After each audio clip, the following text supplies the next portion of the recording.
Y dijeron, vamos, edifiquemos una ciudad y una torre cuya cúspide llega al cielo y hagámonos un nombre, por si fuéramos esparcidos sobre la faz de toda la tierra. Padre, bendícenos a través de esta palabra, en el nombre de Jesús, amén y amén. Pueden sentarse, hermanos, los que están de pie. Vamos a hablar esta mañana de cómo edificar la vida espiritual. Cómo edificar la vida espiritual. La ingeniería, hermano, ha evolucionado mucho. Las construcciones de hoy en día son totalmente diferentes y a veces a través de muchos medios podemos enterarnos de edificios que sobrepasan cualquier imaginación. Creo que el más grande está en Dubái, el edificio más grande del mundo. Las grandes potencias, ve usted que están llenas de rascacielos por todos lados, sin hablar de los puentes enormes que se han construido y de todas las grandes edificaciones que se hacen alrededor del mundo. Sin embargo, hermanos, para una guerra que hubo llamada la Guerra del Golfo Pérsico, que era entre Irán e Irak, por la toma del petróleo y que terminó introduciéndose Estados Unidos y otras potencias, se pudieron revelar fotografías que eran clasificadas, es decir, que eran privadas, y se revelaron después donde los rusos vía satélite fotografiaban a Irak para poder ayudar en contra de la guerra que un dictador llamado Saddam Hussein había creado. En esas fotografías que tomaron, encontraron un perímetro en Irak donde había un hueco profundo de dimensiones cuadradas. Los arqueólogos dedujeron que ese hueco era muy posible que era el fundamento de la antigua Torre de Babel. Es decir, que para los historiadores, los arqueólogos, la Torre de Babel es una realidad. Es decir, que no es una invención ni de la Biblia ni humana, sino que se ha podido probar que la Torre de Babel existió.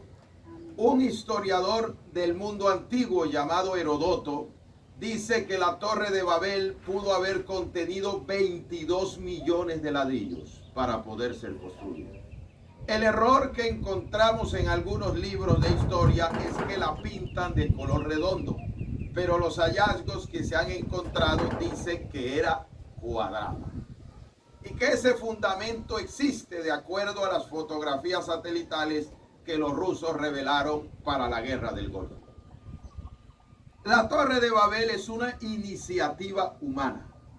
Y a veces los rascacielos pueden ser construidos con el deseo que en poquita tierra pueda vivir mucha gente, porque a medida que las ciudades crecen y la población aumenta, no hay donde meter tanta gente, y donde hay una casa se puede construir una encima de otra y vivir mucha gente en un pedacito de tierra.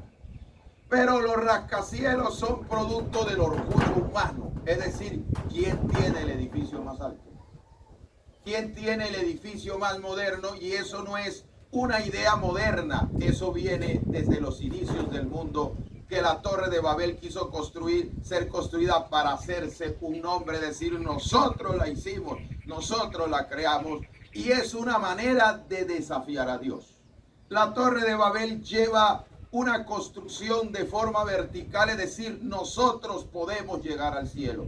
Una manera de decir, no necesitamos que Dios nos lleve al cielo, nosotros lo podemos hacer. Pero no solo los constructores de la torre tienen esta ideología. Hoy en día la gente dice, yo soy bueno. La gente le dice a uno, yo creo que yo voy para el cielo porque no le hago mal a nadie. Todo el mundo tiene como la manera de ir construyendo cómo entrar al cielo. Como se equivocaron los constructores de la Torre de Babel, también hoy los constructores equivocados de la vida espiritual también están equivocados, creyendo que a su manera van a entrar al reino de Dios. El evangelio tiene una diferencia con la religión, y es que el evangelio nos dice a nosotros cómo agradar a Dios, mientras que la religión son normas humanas que el hombre ha creado para el hombre decirle a Dios cómo le va a agradar. Nosotros no podemos exigirle a Dios que nos acepte como nosotros creemos, sino que somos nosotros quien tenemos que adaptarnos a Dios, quien nos pone sus normas y sus principios para nosotros agradarle a Él. La Torre de Babel contiene algunos elementos equívocos de una construcción fallida. Y creo que son muchas las personas que tratan de construir algo y terminan fracasando, terminan errando, terminan cometiendo errores y lo que comenzaron se va a pique. Recuerdo unas palabras de Cristo cuando decía que cualquiera que quiera edificar una torre, primero va y calcula los gastos. No sea que comenzando a construir se acabe el presupuesto y después hagan burla de él diciendo, este comenzó a construir y no pudo terminar. ¿Cuántas casas ve usted ahí llenas de monte porque comenzaron y no terminaron? Tenían que sentarse a decir, mire hermano, no alcanza. Yo a veces veo casas abandonadas que tienen las columnas y las placas y el resto quedó sin hacer. Yo digo, si no hubieran echado la placa, sino un techo normal, la plata que se gastaron en la placa hubiera servido para terminar la casa. Pero la gente no hace esos cálculos, la gente comienza y después se acaban los recursos y no pueden terminar. De una o de otra manera, cuando una persona tiene o quiere edificar su vida espiritual, lo que está diciendo Jesús, esto tiene un precio. Y usted, si está dispuesto a pagar el precio, su vida espiritual evoluciona. Pero si usted no está dispuesto a pagar el precio, van a hacer burla de usted porque comienza y como no quiere pagar el precio, no la va a poder terminar. Jesús dijo en el contexto de la edificación de la torre que nombró, dice que cualquiera que quiera ser su discípulo tiene que tomar su cruz, negarse a sí mismo y seguir. Dice, ahí está el precio. Si usted no quiere negar, si usted quiere hacer es lo que usted quiere y no lo que Dios quiere, esa torre no va para arriba, esa torre se cae. Si usted no quiere cargar la cruz de Cristo, esa vida espiritual no progresa, eso se va a quedar allí. Por eso hay mucha gente que ha intentado ser cristiana y han fracasado. Muchas personas han querido restaurarse y han fracasado, porque son personas que no están dispuestas a pagar el precio. Sin embargo, cuando leemos el capítulo 11, comenzamos a observar unas cualidades o unas características que nos enseñan por qué la Torre de Babel falló. Y si esas cualidades dejamos de aplicarlas, vamos a triunfar, pero si esos mismos principios los aplicamos, la vida espiritual se va a destruir. La palabra Babel significa confusión, por eso se llama la Torre de Babel, o al menos así la menciona la Biblia. Y la Escritura nos dice, cuando contextualiza la edificación de la torre en el capítulo 11, que el versículo 1 que tenía la tierra unas mismas palabras. Es decir, que la gente no hablaba diferente, no existía el inglés, no existía el español, no existía el portugués, no existía el húngaro, ni el italiano, ni el mandarín que hablan los chinos, ni el coreano. Solo había un solo idioma. Y eso facilitaba que las personas se pudieran entender. Si las personas no hablan el mismo idioma, es como no hablar con el chino. Yo le hablo, él dice, no le entiendo absolutamente nada. Y si no le entiendo, no podemos trabajar juntos porque yo no comprendo lo que usted me dice y usted no entiende lo que yo le digo. Necesitamos un traductor para poder trabajar juntos. Ellos tenían una comprensión total. Ni siquiera podría tratar de afirmar que existían los dialectos, porque nosotros hablamos español, pero no el mismo dialecto. A veces una persona que habla español le llama a un plato de comida de un nombre aquí y en otra región le llaman de otro. Tenemos el mismo idioma, pero tenemos dialectos diferentes. Y estas personas se comprendían a la maravilla. Estas personas podían entenderse con facilidad y cuando hay un entendimiento se puede edificar.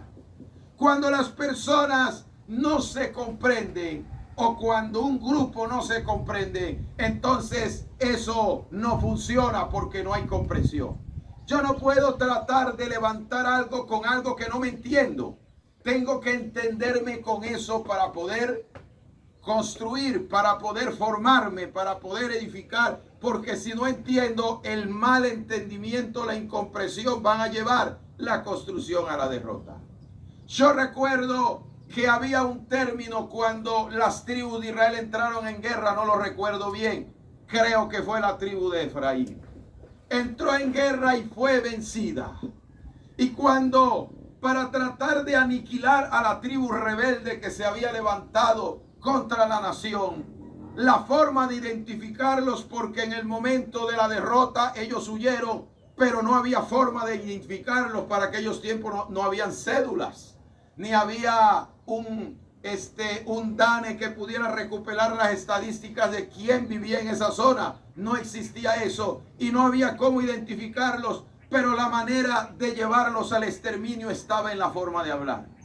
Ellos tenían un problema en la lengua, que no sabían pronunciar una palabra que había que decir sibolé, pero ellos no pronunciaban la S correctamente, sino que la pronunciaban como SH, como cuando uno dice show, pero la palabra show no es la che latina con la O y la W, sino con una SH, entonces se dice show.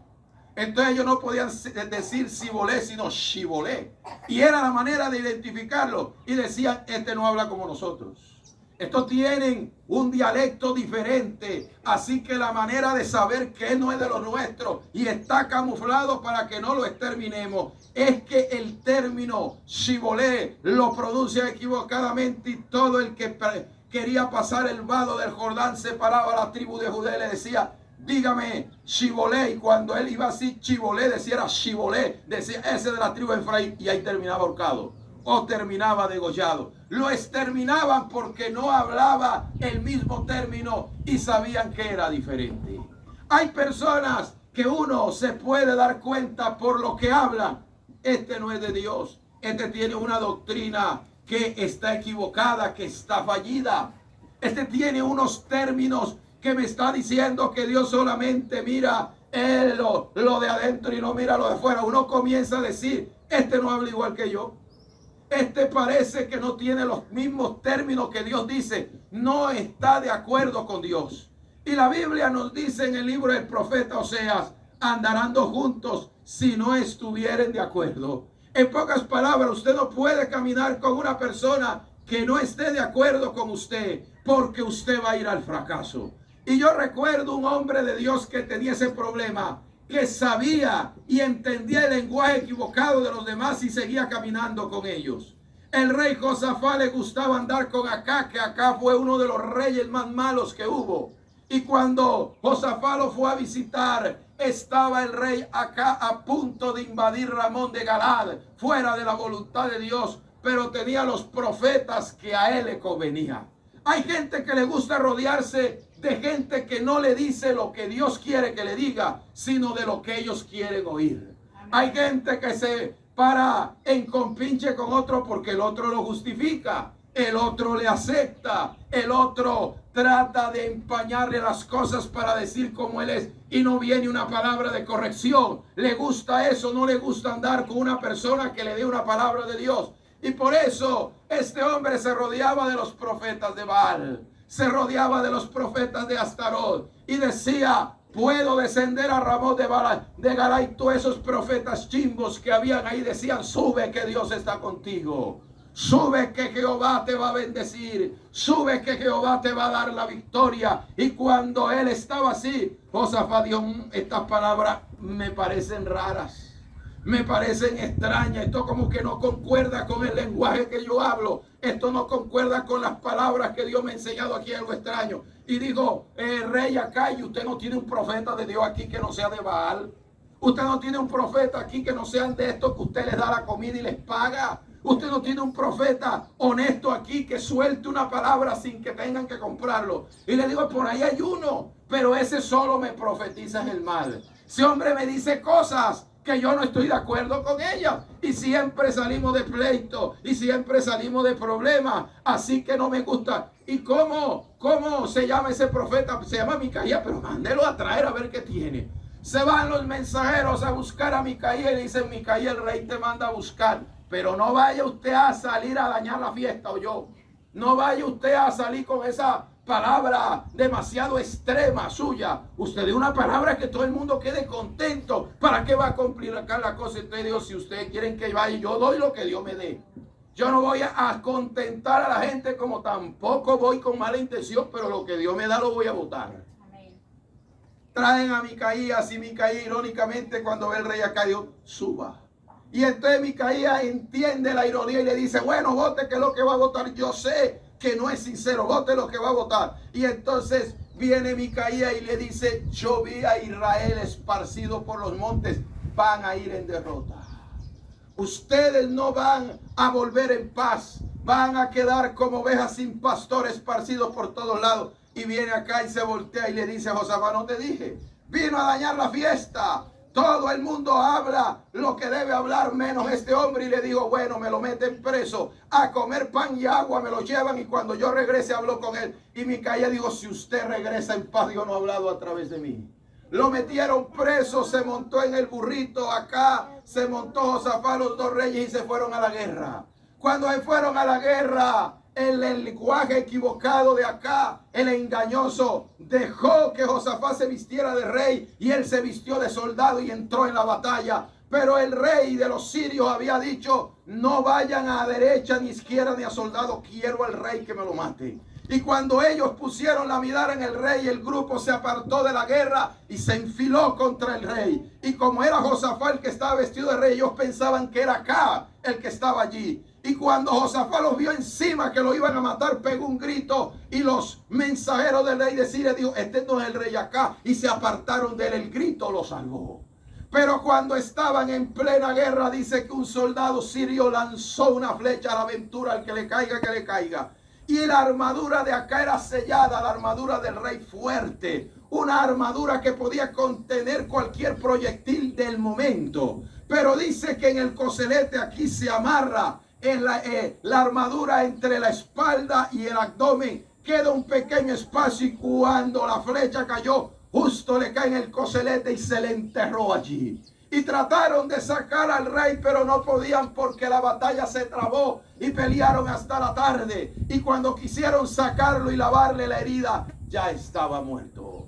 El hombre que no aceptó la palabra que Dios le dio porque no le cuadraba. No aceptó la palabra porque para él el lenguaje era extraño. No aceptó el mensaje porque a él no le parecía que esa palabra provenía de parte de Dios. Y cualquiera que trate de ignorar lo que Dios le está hablando, cualquiera que trate de tener en poco lo que Dios le está diciendo, cualquiera que trate de evadir la palabra, es porque no tiene el lenguaje de Dios en su vida. Y el que no tiene el lenguaje de Dios y no lo entiende, entonces no puede edificar la vida espiritual, no puede levantarse, no puede restaurarse, no puede llenarse de Dios, no puede fortalecerse. Por eso Pedro decía en el capítulo 2 de su primera carta: desead como niño recién nacido la leche espiritual no adulterada, para que por medio de ella crezcáis para salvación. El que realmente está buscando de Dios, cuando la palabra viene, así sea dura, así sea fuerte, así lo disguste a uno, el que ama a Dios la recibe. El que ama a Dios la guarda en el corazón. El que entiende a Dios sabe que ese va a ser el muro, que ese va a ser la columna, que esa va a ser la fortaleza que lo va a elevar, que lo va a edificar, que lo va a bendecir y que lo va a ayudar. Bendito sea el nombre del Señor. Si uno no se entiende con Dios, hermano, no va uno para ninguna parte. El que no se entiende con Dios, su vida espiritual fracasa. Tiene que entenderse con Él, no con la iglesia. Yo he conocido gente que quieren entenderse con el pastor. Está bien que usted lleve una buena relación, pero eso no edifica vida espiritual. Tiene que entenderse con Dios primero. Si usted no entiende a Dios, no va para ninguna parte.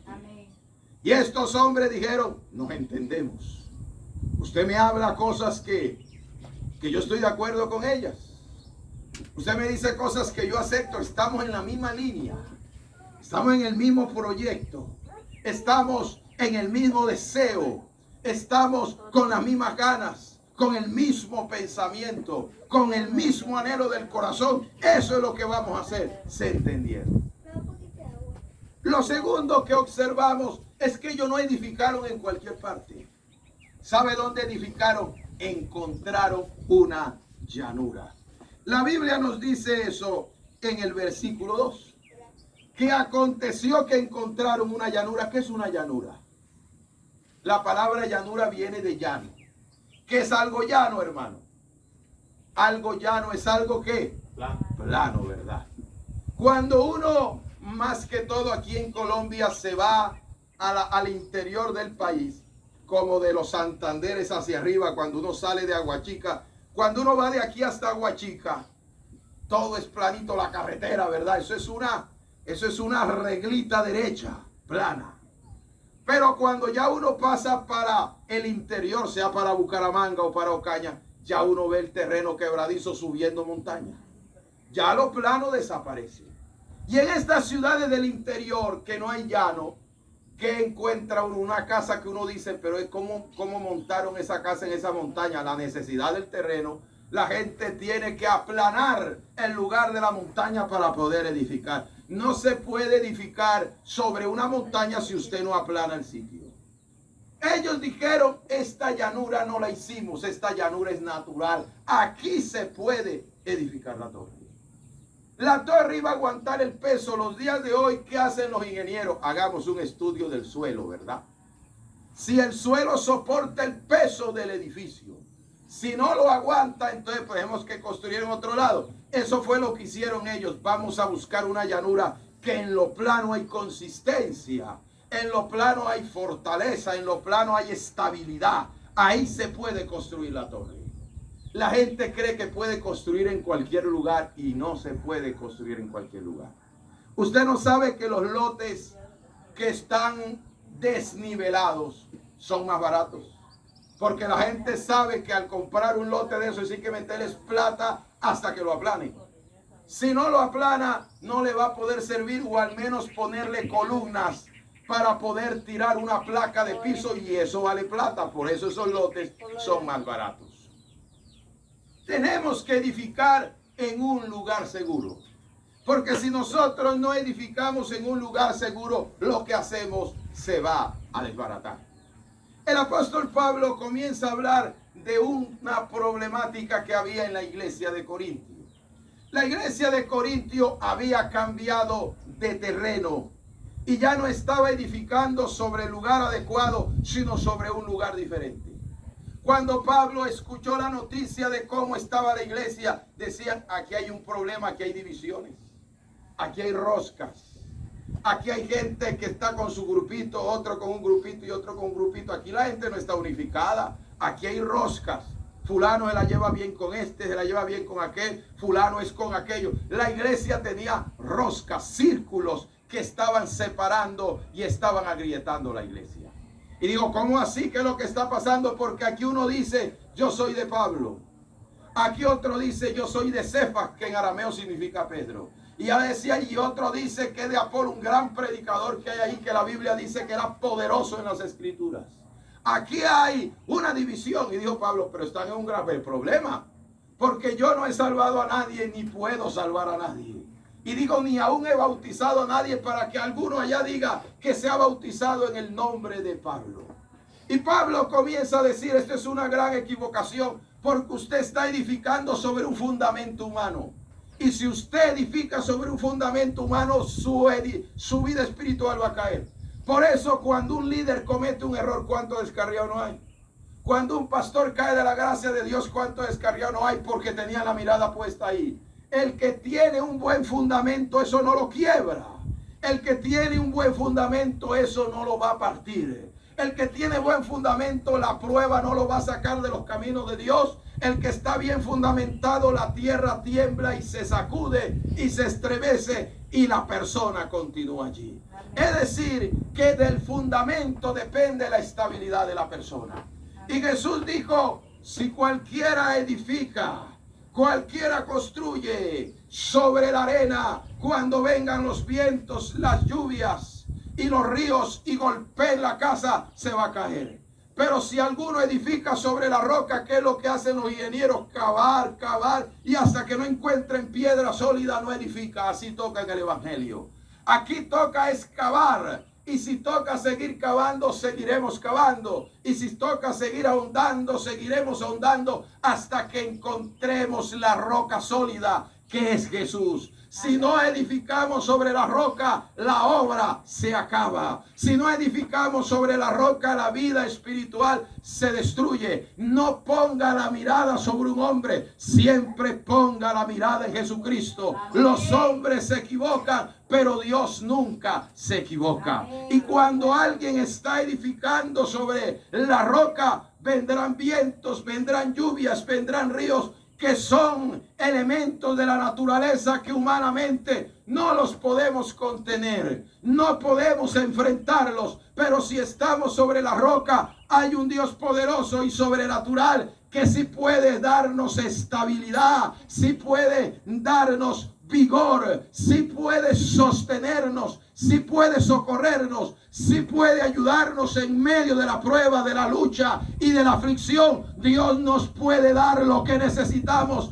porque por muy duro que sea el evento, Dios tiene el poder para sostenerlo. Los discípulos dijeron que ellos no podían en medio de la tempestad de la barca, que se iban a ahogar, pero el maestro se levantó, reprendió el viento, reprendió el mar y hubo gran bonanza. El que ha edificado sobre el fundamento, que es Jesucristo, no tiene temor, dice el Salmo 112, no tendrá temor de malas noticias, que venga lo que venga, que pase lo que pase. Como decía Pablo, ni la muerte, ni la vida, ni los ángeles, ni los principados, ni las potestades, ni lo presente, ni lo porvenir, ni hambre, ni peligro, ni espada, nada me podrá apartar del amor de Dios que es en Cristo Jesús. El amor y el fundamento de Cristo es más poderoso y sobrenatural que cualquier tragedia, que cualquier adversidad, que cualquier lucha, que cualquier problema en la tierra. El que está fundamentado quedará allí, permanecerá allí, y su vida espiritual irá en crecimiento. Bendito sea el nombre del Señor.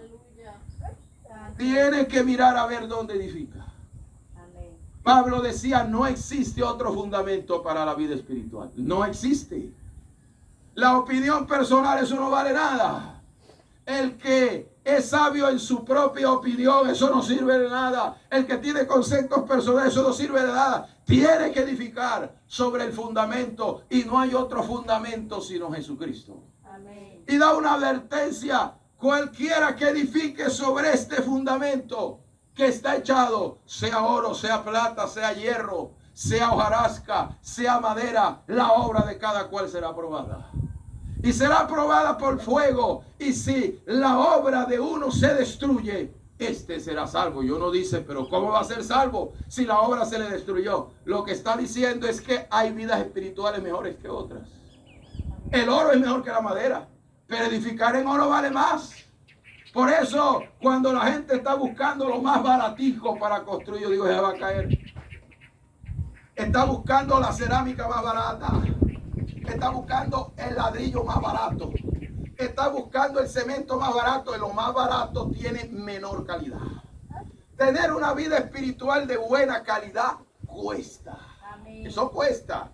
Hay gente que dice, ay, qué mujer de Dios esa. Pero esa hermana le ha costado ayuno, le ha costado vigilia, le ha costado someterse a Dios. Hay gente que le gusta ver como el carro del otro, pero lo que tuvo que ahorrar para comprarlo, los viajes que tuvo que dejar de hacer, la abstinencia en los diciembre. Al otro le gusta y cree que eso cayó del cielo, pero eso tiene un precio. La gente le gusta ver cómo Dios usa a otro, pero eso tiene un precio. La gente cree que Dios va a usar a otro por la cara bonita que tiene. No, hermano, eso tiene un precio. Amén. Y hay gente que quiere que Dios lo levante la noche a la mañana. Eso tiene un precio. Dios no se lo va a dar por cara bonita.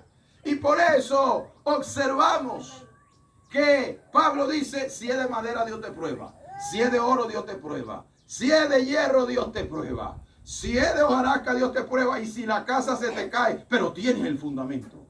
Si el fundamento es Cristo, vas para el cielo, pero la casa se te cayó. Hay gente que está edificando una casa chimba con materiales chimbos. Hay gente que yo veo que edifica casa esperando que tumben una para allá a buscar los retazos y pegársela a la de él. Yo digo, esa edificación no va a durar mucho. La edificación de la obra de Dios en una persona tiene un precio. Y hay que comenzar por el fundamento. Hay hermanos que no crecieron espiritualmente, pero se salvaron. Pero pudieron haber recibido un poco más si hubieran edificado de manera adecuada y de manera correcta. Tenemos entonces la llanura, el lugar del fundamento. Tenemos aquí que las escrituras nos dice que habían materiales que introducir allí. Esos materiales, los de la Torre de Babel, dijeron, vamos a cambiar el sistema, los elementos de construcción. Vamos a usar, en vez del asfalto que siempre se ha utilizado, vamos a usar mezcla. Y en vez de estar usando piedra, vamos a usar ladrillo. Los elementos se cambian.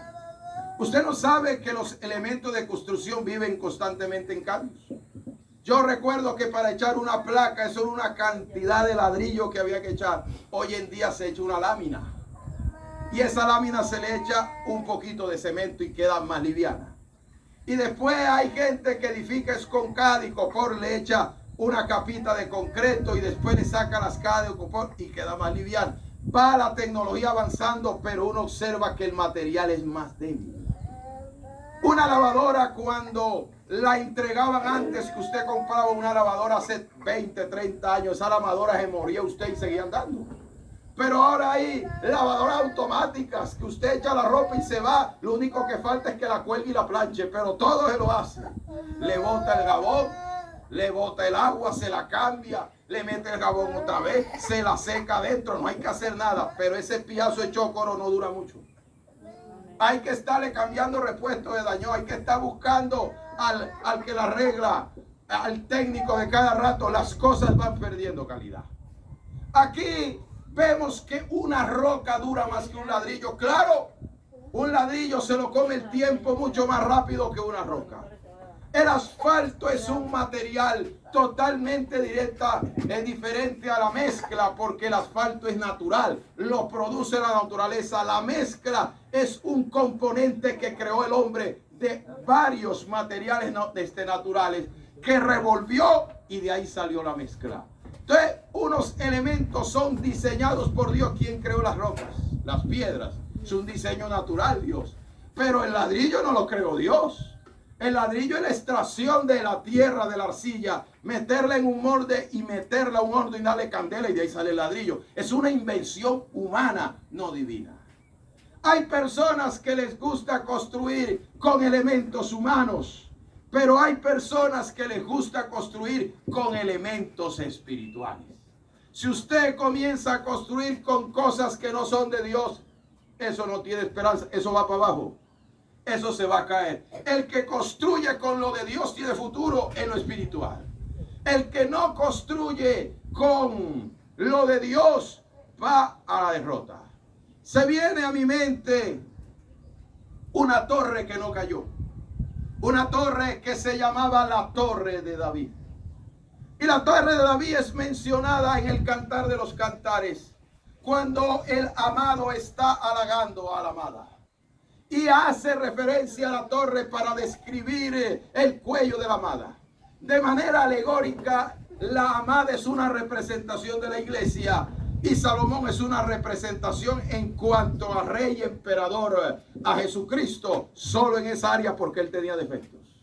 Era como si Jesús le estuviera hablando a la iglesia y le dice: tu cuello es como la torre de David, preparada para armería. Los escudos de 1000 valientes están colgados en ella. Lo que está diciendo es que el cuello de esa mujer como que si estuviera adiestrado para la guerra. Era una torre y las torres están elevadas de manera vertical y de forma firme, es decir, que no declinan o se van de lado. Lo que estaba indicando era que el Señor le estaba hablando a la iglesia, que Él estaba halagando, a la iglesia que Él desea, diciendo que es una iglesia que no baja la cabeza. Porque la iglesia cuando baja la cabeza está en derrota.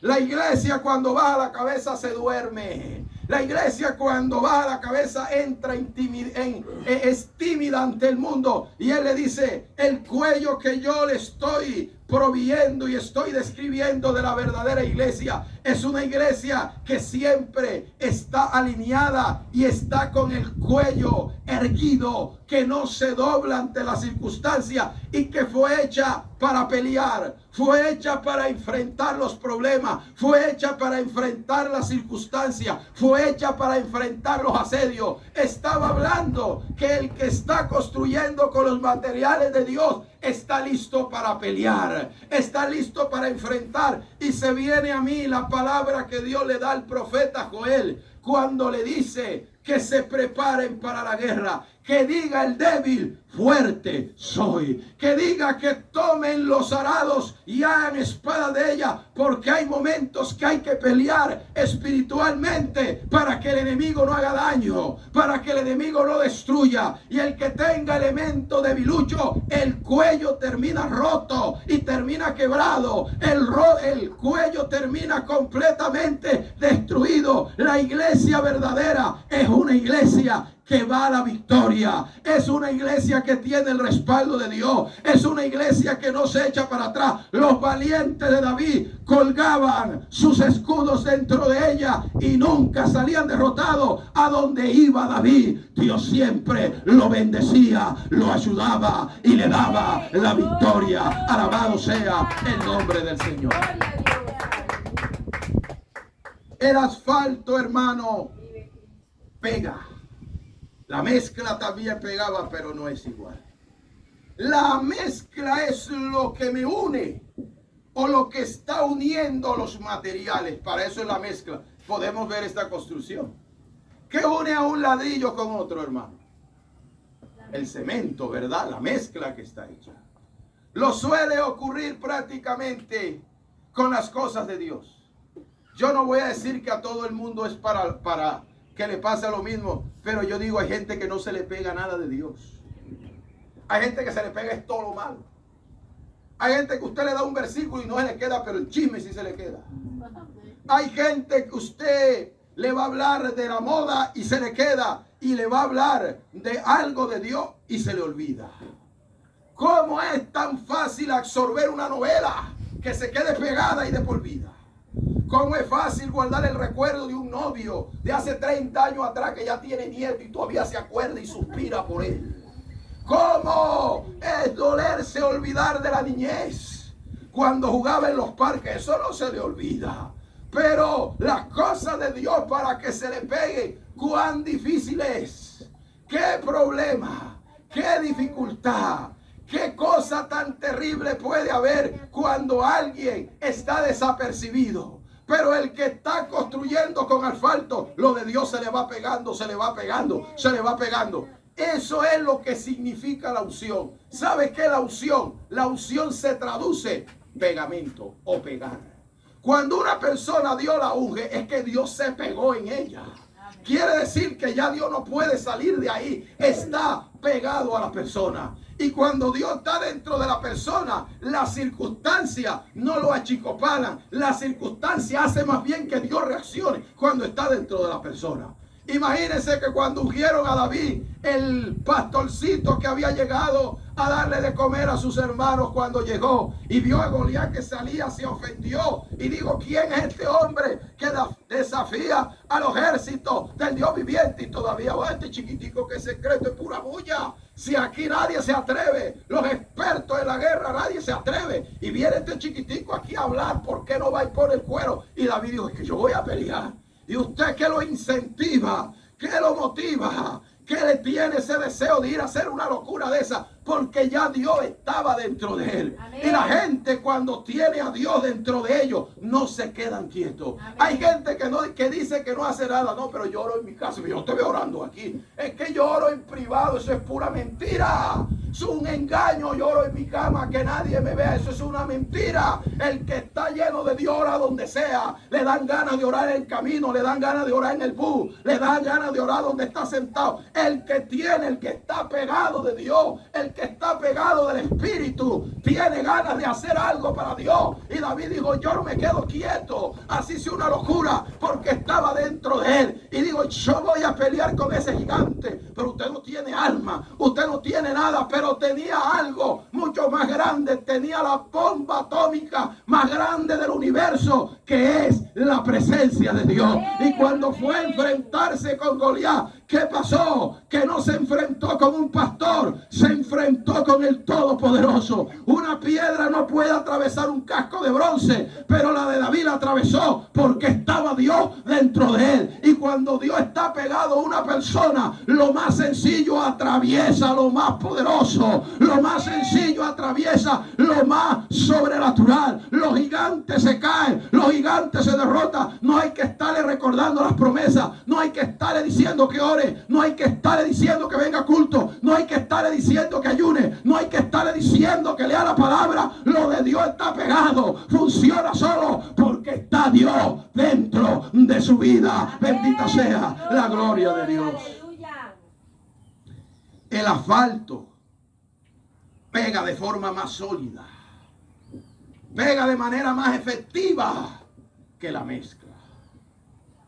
El ladrillo no es piedra, hermano. El ladrillo se acaba con el tiempo. Yo a veces entro a algunas ciudades que tienen como monumento histórico, perdón,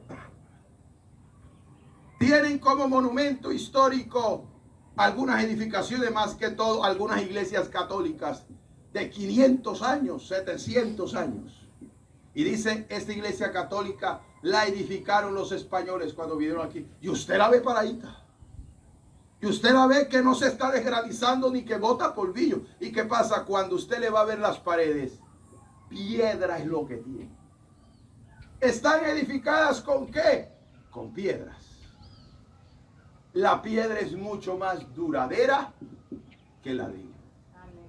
El ladrillo es creación humana, la piedra es creación de Dios. Aquí el apóstol Pedro dice que nosotros somos piedras vivas. Pedro dice, usted es una piedra viva. Cuando Josué fue a pasar el Jordán, Dios dijo, vamos a dejar un recuerdo. ¿Cuál es el recuerdo?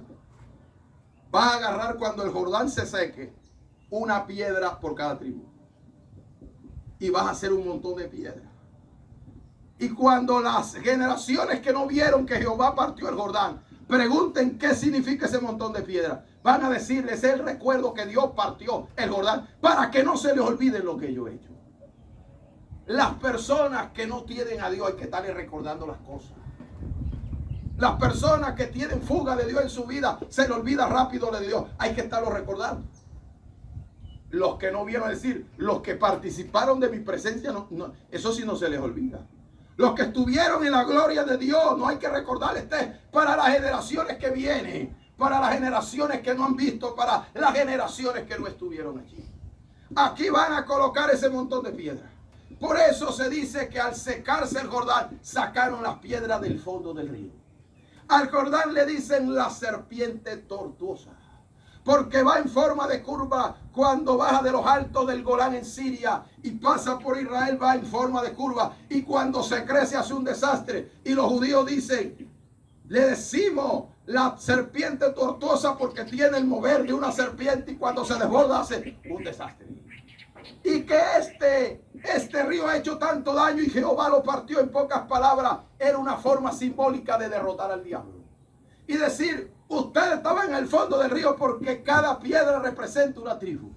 En pocas palabras, Dios le decía, yo lo saqué del fango. Yo lo saqué a ustedes de la muerte. Yo lo saqué a ustedes de donde nadie los veía ni nadie los apreciaba. yo lo saqué a usted del poder de Satanás y vencí al diablo para introducirle a la tierra que yo le he dado a vuestros padres. Y esas piedras van a quedar ahí como recuerdo. Y hablamos de Josué aproximadamente en el año 1300 antes de Cristo, entre el 1300 y 1400 antes de Cristo. Y cuando Jesús aparece, había un contemporáneo con Cristo que se llamaba Juan el Bautista. Y Juan el Bautista predicaba en un lado del Jordán, perdón, llamado Enón.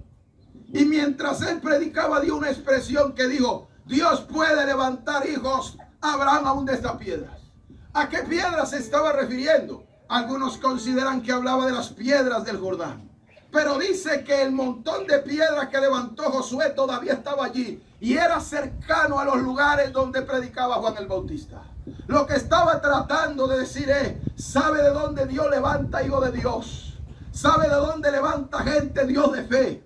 ¿Sabe de dónde levanta personas Dios que le crean? ¿Sabe de dónde levanta gente que Dios cambie y que transforme? ¿Sabe de dónde puede levantar personas para llevar a cabo su plan y su propósito? ¿Sabe de dónde puede Dios levantar instrumentos y levantar personas que luce como a Él le plazca? De gente como esa, de personas que a pesar que le ha pasado el tiempo, a pesar que la gloria de Dios fue a través de un milenio y deberían estar envejecidas y ya nadie debería hablar de eso y ya nadie debería recordar eso y ya nadie debería tenerlo presente, las piedras siguen allí. Hay personas que no se les recuerda absolutamente nada, pero todavía tienen vivo el testimonio de Dios, todavía tienen viva la gloria de Dios, todavía tienen viva la presencia de Dios. Y Dios dice: eso me interesa. Como el apóstol Pablo, que estaba anciano y le decía a Timoteo, a obra de evangelista: haz lo que ya yo no puedo hacer porque yo estoy viejo, pero yo he peleado la buena batalla, yo he acabado la carrera, yo he guardado la fe, yo le he pedido a Dios que guarde mi buen depósito. Todavía tengo intacto lo que Dios me dio cuando me convertí, lo tengo fresco, lo tengo activo, todavía no se ha perdido, sigue igualito allí dentro, no tiene ninguna pérdida, sigue fresco, sigue continuo, tanto que el salmista decía: no he visto justo desamparado y su descendencia que bendiga el pan. Estaba hablando de su vejez. Todavía estoy viejo y sigo viendo la gloria de Dios y sigo viendo la presencia de Dios y sigo viendo la grandeza de Dios. Rocas que permanecen en el tiempo, sólidas, porque el testimonio de Dios está en su vida. Bendita sea la gloria de Dios.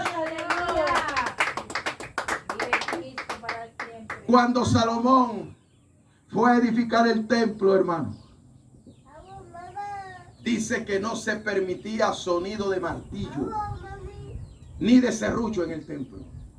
¿Cómo van a construir sin hacer ruido? Era con piedras. El templo fue construido con piedras. Se ponía una al lado o encima de la otra. Y los canteros, es decir, los que labraban las piedras, iban al Jordán y en el Jordán las pulían. Y cuando la sacaban del Jordán y llegaban al templo, encajaban a la perfección, como cuando usted arma un rompecabezas. Y ese rompecabezas tiene la ficha precisa para el sitio. Y nada más meterlo para que vea que le encaja preciso en el lugar que le corresponde. Así eran las rocas. Nadie, nadie hacía ruido, sino esta piedra va aquí y preciso entraba y encajaba. El templo es una representación del reino de Dios. Que aquí en el Jordán, donde pasa la serpiente tortuosa, nos tienen que labrar, nos tienen que pulir. Porque en el cielo Dios no pule a nadie, al cielo entran los pulidos. Amén. En el cielo Dios no trata con alguien, en el cielo entran los que Dios ya trató. Amén. Por eso esos que no quieren que un serruchazo les pase por encima, usted no sirve para edificar vida espiritual. Los que dicen que no quieren un ataque del diablo, usted no sirve para edificar su vida espiritual. Porque a Jesús lo atacó el diablo en la tentación y entró lleno del Espíritu, y después del ataque salió en el poder del Espíritu. Es decir, que el diablo no lo ayudó a destruir el ataque del diablo lo que hizo fue que Jesús creciera espiritualmente. Amén. Porque la gente, cuando el enemigo lo ataca y toma la posición que Dios quiere, sale mejor de lo que entró a la prueba. Y por eso nosotros vemos que la roca, cuando entraba al templo, ya estaba lista. Aquí tenemos que llorar, aquí tenemos que aguantar martillazos, aquí tenemos que soportar cosas que en su tiempo Dios tiene que formar en nosotros. Pero lo bello es que cuando entremos en el reino de Dios, ahí está su sitio, ahí está su lugar, ahí está la silla que le toca a la perfección, ahí está la corona para su medida, ahí está la túnica colgada para su propia talla. Allí están los labrados, allí están los tratados, ahí están los purificados, ahí están los formados, los que van a entrar al reino de Dios sin bulla, porque allá no habrá lágrima, ni habrá sufrimiento, ni habrá dolor. Allá habrá gozo, allá habrá satisfacción y allá habrá bendición por los siglos de los siglos. Bendita sea la gloria del Señor. Aleluya. Santo. Edifique con piedra. Amén. No es porque está edificando con ladrillo, con cuestiones humanas. Edifique con piedras. Mejor que Dios lo trate uno aquí y uno entrar al cielo, que ese piazo de piedra por ahí toda deforme, formándose como le dio la gana de acuerdo a su naturaleza, y no encuentre un sitio después en la presencia de Dios. Cuando Dios descendió, porque Dios lo dejó. Hay gente que está esperando que Dios acabe con cosas. Dios no va a acabar con cosas. Que hermano, esta iglesia falsa, ¿cuándo se va a acabar? ¿Cuándo se va a acabar esa gente que habla tanto engaño? No se va a acabar. Dios los deja edificar. Pero eso no va a permanecer. La iglesia más corrupta se llama en la Biblia la Gran Ramera. Y esa iglesia corrupta de la Gran Ramera va a ser quemada con fuego en el poder del Anticristo. Yo la dejo que haga daño. Yo la dejé que montara la Santa Inquisición.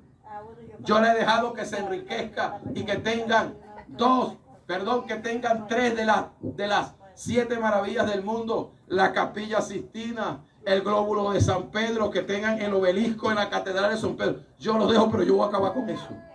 Ellos creen que han permanecido en el tiempo y van a permanecer para siempre, y Dios ya tiene decretado un juicio para eso. Amén.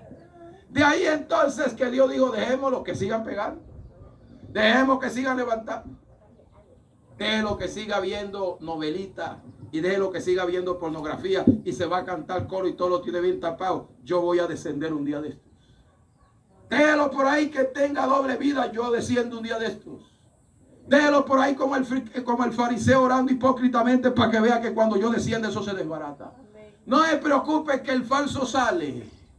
No se preocupe, el hipócrita sale. No se preocupe, el religioso sale. Deje que Dios descienda para que vea que va a acabar con eso. Solo va a quedar el de Dios. Solo va a quedar el que construyó. Solo va a quedar el que se fundamentó. Solo va a quedar el que se profundizó. Solo va a quedar el que se entiende con Dios. Y Dios descendió. Y dijo: ¿esto qué es? Esto es una obra humana. Yo no estoy por ahí. Esto es una obra natural del hombre. Parece de Dios. Y cómo va de grande y cómo va bonito. Y Dios, pero yo no estoy ahí. Cómo va de maravillosa, pero yo no estoy ahí. Cómo va de bendecida, pero yo no estoy ahí. Y Dios descendió y vio: esto está torcido aquí. Así que vamos a hacer algo. Sin tanto problema, le voy a cambiar el lenguaje a cada uno, para que ninguno entienda el habla de su compañero. Recuerdo en el momento, y voy a hacer un paréntesis para no saltarme, que dice que el pueblo era uno. Se pusieron de acuerdo.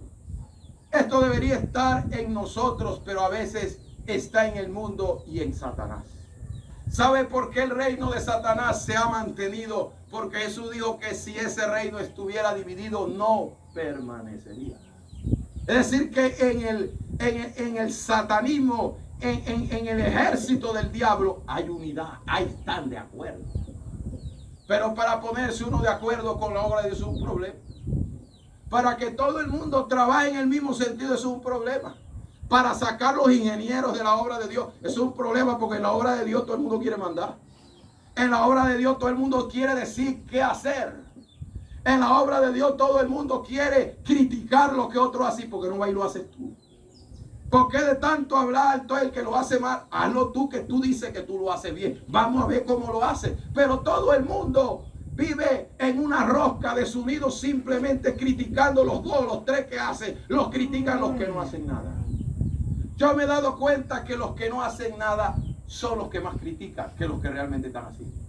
Usted lo ve, por ejemplo, que hay gente que Dios nunca le da a Dios, nunca le dan a Dios ni una moneda. ¿Y cómo habla? Esa silla de mala calidad, ese abanico torcido que pusieron. Y compré el abanico tú de buena calidad, tráelo. Nada más siguen para criticar a otros, pero ellos no hacen nada. Ellos vivían unidos, vivían unificados. Y el Señor dijo, esto hay que romperlo, porque no va a haber quien los haga desistir. Oiga, hermano, verdad que a veces en el mundo la gente toma decisiones que nadie los hará desistir, al menos que Dios intervenga. Pero en el evangelio una persona decide hoy y mañana rompe la promesa.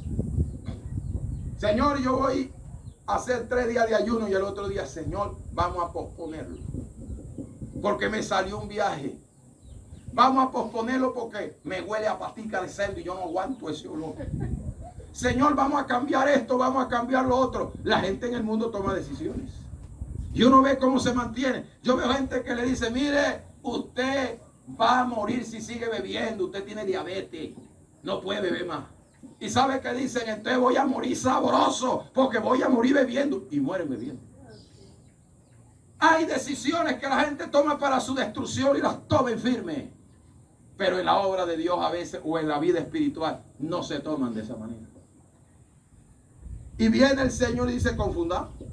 Usted va a hablar chino, usted va a hablar italiano, usted va a hablar taiwanés, usted va a hablar español, y todo el mundo hablaba y el otro decía, no te entiendo, no te comprendo. Aquí no hay otra cosa sino dispersarse.